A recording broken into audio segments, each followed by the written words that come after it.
Bonjour à toutes et à tous. J'ai donc la lourde tâche de tenter de maintenir votre attention après la pause déjeuner. Et pour relever ce défi-là, ce que je vais vous proposer, moi, c'est de vous raconter une histoire.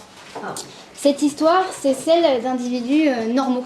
Normaux au sens sociologique du terme, c'est-à-dire des individus qui, pendant longtemps, ont parfaitement respecté les normes sociales, les normes juridiques, les normes symboliques, qui étaient parfaitement intégrées socialement, souvent politisées, qui ont suivi un cursus scolaire classique, qui suivaient l'actualité sur des médias traditionnels et qui pourtant, à un moment donné, se sont tournés vers les croyances complotistes. Alors, en guise de préambule, avant de débuter mon histoire, je voudrais faire un petit point sur l'approche qui a été la mienne. Donc moi, je suis sociologue. Je suis sociologue et j'utilise essentiellement des méthodes qualitatives parce que je considère, ça c'est ma posture épistémologique, je considère qu'il est important de comprendre le sens que les individus viennent donner à leur action, à leur croyance, dès lors qu'on souhaite analyser un phénomène social. Or, j'ai pu constater que la littérature scientifique sur les croyances complotistes, elle repose essentiellement sur des outils quantitatifs, essentiellement sur des questionnaires qu'on va passer à administrer en ligne. Or, ces méthodes-là, elles ne nous permettent pas de rencontrer les individus, de comprendre ce qu'ils disent, de leurs croyances. On ne sait pas non plus comment ces croyances, elles sont maniées dans leur quotidien, comment elles sont intégrées ou non à leurs relations amicales, leurs relations familiales, leurs relations professionnelles. Puis en somme, on ne sait pas finalement quels sont les processus qui conduisent ces individus-là, encore une fois tout à fait normaux au sens sociologique du terme, à venir s'emparer de ces croyances complotistes. D'où mon objectif qui a été de proposer une approche processuelle du complotisme qui tient compte du temps long, des parcours, des différentes expériences qui jalonnent une vie et d'aller directement à la rencontre des individus. Alors pour aller à leur rencontre, je me suis d'abord concentrée sur le réseau de Telegram. Je passe très rapidement, mais c'est à peu près le même processus qu'a décrit Erika tout à l'heure, sur WhatsApp. Donc après plusieurs mois d'observation, j'ai fini par m'intéresser à 3 canaux Telegram qui sont chacun structurés autour d'un récit complotiste particulier. Donc sur le canal numéro 1, on a la théorie très connue selon laquelle les médias mentent sciemment à la population. Ils inventent des informations pour manipuler, pour endormir et dans cet objectif de défendre les intérêts personnels de ceux qu'ils appellent les puissants. Sur le canal numéro 2, on a la théorie dite du faux nom. Fraude du nom légal, selon laquelle, alors, très vite résumé ici, mais selon laquelle l'acte de naissance d'un individu serait en réalité un acte de propriété qu'on vient donner à l'État, ce qui nous condamnerait de fait à un esclavage juridique perpétuel tout au long de notre vie. Et enfin, sur le 3e canal, il y a la théorie du Great Reset, grande réinitialisation, avec cette idée selon laquelle les puissants, toujours eux, sont à la manœuvre pour, grosso modo, détruire les démocraties et mettre en place une forme de dictature mondiale. Donc j'ai passé plusieurs mois à faire des observations sur ces canaux-là. J'ai pu nouer de premiers contacts d'abord par message, par des vocaux avec les individus sur ces canaux, et ensuite, dans une deuxième phase, j'ai pu les rencontrer et réaliser avec eux, on a plus de 45 entretiens maintenant, des entretiens biographiques, très long, 3 à 4 heures en moyenne, mais parfois j'ai des entretiens de 7, 8, 9 heures, avec cet objectif de retracer l'ensemble de leur parcours biographique pour comprendre les modalités à la fois de découverte, d'adhésion ou de rejet des théories du complot. Autre préalable avant de débuter mon histoire qui me semble important, dans mon travail, je considère le complotisme comme une croyance radicale, comme la croyance radicale en une ou plusieurs théories du complot, c'est-à-dire qu'il n'y a pas de place pour le doute. Pour mes individus, dès lors que je parle d'individus complotistes, ils développent une pensée qui est rigide. C'est pour eux une vérité absolue qui n'est absolument pas négociable. Et j'estime qu'il y a croyance dès lors qu'on a des conséquences objectives et subjectives dans la vie quotidienne des individus. Donc c'est pas moi qui vais dire cet individu-là, il est complotiste. Là, on a des éléments qui permettent de l'affirmer. Les croyances, elles peuvent prendre des formes diverses. Elles peuvent être d'abord localisées, c'est-à-dire qu'elles viennent porter sur un événement spécifique. Essentiellement, ça va être le 11 septembre ou le Covid. Elles peuvent être systémiques. Dans ces cas-là, elles vont porter sur plusieurs événements, mais qui vont être liés entre eux par l'action d'un même complot. On va être sur la théorie du nouvel ordre mondial. Et elle peut être surnaturelle. Dans ces cas-là, elle impute la survenue de chaque événement, quel qu'il soit, à un espèce de complot qui serait fomentées par des entités qui disposent de facultés extra-humaines. Donc là, on va être sur la théorie des reptiliens, alors qui disparaît, hein. Maintenant cette théorie, elle n'existe presque plus, on est sur la théorie des galactiques ou des grilles, qui est assez ressemblante quand même. Donc, l'analyse de ce matériau-là, combinée avec cette définition du complotisme, me permet de vous proposer trois séquences idéales typiques qui vont mener progressivement à l'adhésion ou au rejet de ces croyances complotistes. Premier chapitre de l'histoire, première séquence, que j'ai appelée le temps de la défiance. Donc dans cette première séquence, on a la constitution très progressive d'une défiance qui va être favorable, mais pas suffisante, on va le voir, à l'adhésion complotiste. Ce qu'il faut que je précise dès maintenant, c'est que mes 45 là enquêtés viennent de milieux sociaux très diversifiés, très hétérogènes.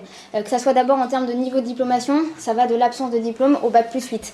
En termes d'âge, mon plus jeune enquêté a 19 ans, mon plus vieux désormais a 83 ans. C'est la même chose sur les territoires. Certains habitent dans de grandes villes, d'autres dans des villages totalement isolés. C'est également vrai en termes de milieu professionnel. Il y en a qui viennent du milieu enseignant, médical, administratif, d'autres du monde du commerce, du sport, du spectacle, de l'artisanat. Donc on est sur des caractéristiques sociodémographiques très hétérogènes. Et en même temps, et c'est ce qui m'a vraiment frappé dans ces entretiens, dans ces rencontres, tous vont très rapidement me faire part d'expériences d'injustice, d'expériences de dissonance qui se sont à la fois cumulées dans le temps long de leur parcours et qui émergent de différentes sphères sociales. La première sphère qui est pointée du doigt par mes enquêtés, ça va être la sphère scolaire. Donc là, j'ai mis deux exemples. On a Alain, donc 69 ans, niveau bac plus 8, qui va me décrire très longuement les inégalités qu'il a subies dans sa scolarité en raison, selon lui, de son origine sociale populaire. A contrario, en termes de caractéristiques sociodémographiques, on a Théo qui a 19 ans, qui est décrocheur scolaire, donc qui n'a aucun diplôme, qui lui va me parler de l'inhumanité de ses enseignants, de l'impunité des bons élèves harceleurs ou des injustices générées par la plateforme Parcoursup, selon lui. Donc à chaque fois, l'école va être présentée par mes enquêtés comme le premier lieu où on vient se confronter aux injustices sociales et scolaires. On avance dans leur parcours biographique et on voit que les expériences professionnelles vont aussi être à la source de nombreuses désillusions. J'ai plus de la moitié de mes enquêtés qui viennent de la fonction publique et ils me font part de, je les cite, de leur rage à avoir dû batailler constamment pour trouver les moyens de faire leur boulot avec dignité, pour défendre les valeurs du service public, valeurs qui leur sont très chères, qui sont à l'origine de ces choix de carrière. Et on va aussi avoir les salariés du privé qui, eux, mettent en avant le sentiment d'être déconsidérés par les employeurs, déconsidérés aussi par l'État, qu'ils considèrent comme l'espèce d'un responsable d'un modèle socio-économique à deux vitesses dont eux seraient les laissés pour compte, même si objectivement, ils n'appartiennent pas aux franges les plus dominées de la hiérarchie sociale. Et puis, et alors là, ça va, pour être honnête, beaucoup surprise, mes enquêtés, très majoritairement, sont des engagés, politiques. Plusieurs d'entre eux ont été élus dans des municipalités, engagés dans des mouvements politiques, parfois cadres, très importants de partis politiques. Ils ont été engagés dans des collectifs associatifs, dans des syndicats, et ils me font part là aussi longuement de leur lassitude à constater l'absence d'effet de leur mobilisation, leur dégoût face à ce qu'ils estiment être des magouilles politiques, de la hargne face à la violence policière qu'ils ont souvent côtoyée en manifestation. Donc, on le voit, on a une première séquence durant laquelle vient se construire une défiance qui progressivement se généralise, qui ne reste pas focalisée sur une seule sphère. Mais en même temps, et c'est là je pense qu'il faut être prudent, défiance ne va pas de pair avec complotisme. C'est-à-dire qu'à ce moment-là, à ce stade de leur parcours, quand ils ont connaissance de théories du complot, elles sont immédiatement rejetées. Je ne dis pas pour autant que cette défiance, elle n'a pas d'intérêt dans la compréhension de leur parcours. Mais le rôle de cette défiance, il va devenir actif dans le processus à un moment particulier. Et ça me permet de faire la transition vers ma deuxième séquence, le temps de la crise. Donc on est dans ce contexte-là. On est dans ce contexte de défiance qui, pendant plusieurs années, ne donne lieu à aucune pratique, aucune croyance socialement dévalorisée. Et dans ce contexte-là, on a un événement qui survient et qui va faire basculement. Et cette phrase, elle revient vraiment quasiment à chaque fois dans mes entretiens. Ils disent, il y a eu un avant et un après. Cet événement, c'est un événement qui est historique et transnational. Ça va être le 11 septembre 2001, ça va être les attentats de Charlie Hebdo, ça va être l'offensive russe en Ukraine et très majoritairement quand même ça va être le Covid-19. Cet événement, en fait, il vient catalyser ce qui s'est joué dans la séquence précédente. Il provoque des incertitudes, il provoque des angoisses. Il plonge les individus dans un état de crise qui, à ce moment-là, les conduit à se détourner des discours politico-médiatiques qui étaient déjà l'objet de défiance dans la séquence précédente. Là, on a un extrait d'entretien avec Nabil, donc 42 ans, bac+5, qui dit « Avant le Covid-19, j'étais très le monde diplomatique, le canard, là-bas si j'y suis sur France Inter. Mais j'étais prudent, parce que je savais déjà que tu peux faire confiance à personne. Mais avec le Covid, j'ai compris que c'est à toi de faire tes propres recherches, d'aller chercher tes sources. Et en fait, le monde diplo, le canard, là-bas si j'y suis, le problème c'est que moi, quand j'ai commencé à me poser des questions, eux, ils disaient rien. Soit ils sont restés neutres, soit ils disaient plus rien. 0 article, rien sur le répondeur, rien. Donc tu es bien obligé d'aller faire des recherches ailleurs. » On le voit là avec les propos de Nabil, contrairement à ce qu'on entend souvent, c'est pas d'un défaut d'information, d'un manque d'information que provient finalement la découverte des théories du complot. Tous mes enquêtés, tous, consultaient les médias traditionnels. Mais ils les délaissent au moment où cette crise survient et où ils considèrent que les informations apportées sont incomplètes, contradictoires ou en tout cas insatisfaisantes. Et là, ils se lancent dans ce qu'ils appellent une quête de la vérité. Cette quête de la vérité, elle se fait via des recherches sur Internet, donc je ne vais pas m'étendre là-dessus, on le sait, on l'a vu, on l'a évoqué, la structuration d'Internet est favorable aux argumentaires complotistes. Donc quand ils se lancent dans ce qu'ils appellent la quête de vérité, en réalité, très rapidement, ils vont tomber sur ces théories du complot. Là encore, faire une pause, pas aller trop vite, c'est pas parce qu'ils découvrent les théories du complot qu'ils adhèrent immédiatement à ces théories.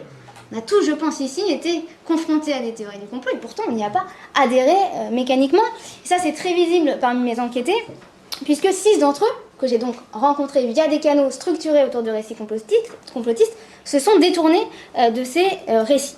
Et du coup, ça nous amène à cette troisième séquence avec cette question qui, pour moi, était vraiment le cœur de mon travail au départ. C'est finalement pourquoi placés dans cette même situation. Donc, tous mes enquêtés décrivent le même processus. Ceux qui se détournent des théories du complot sont eux aussi dans cette période de crise. Donc pourquoi, placés dans cette même situation, certains adhèrent à ces récits complotistes alors que d'autres vont s'en détourner?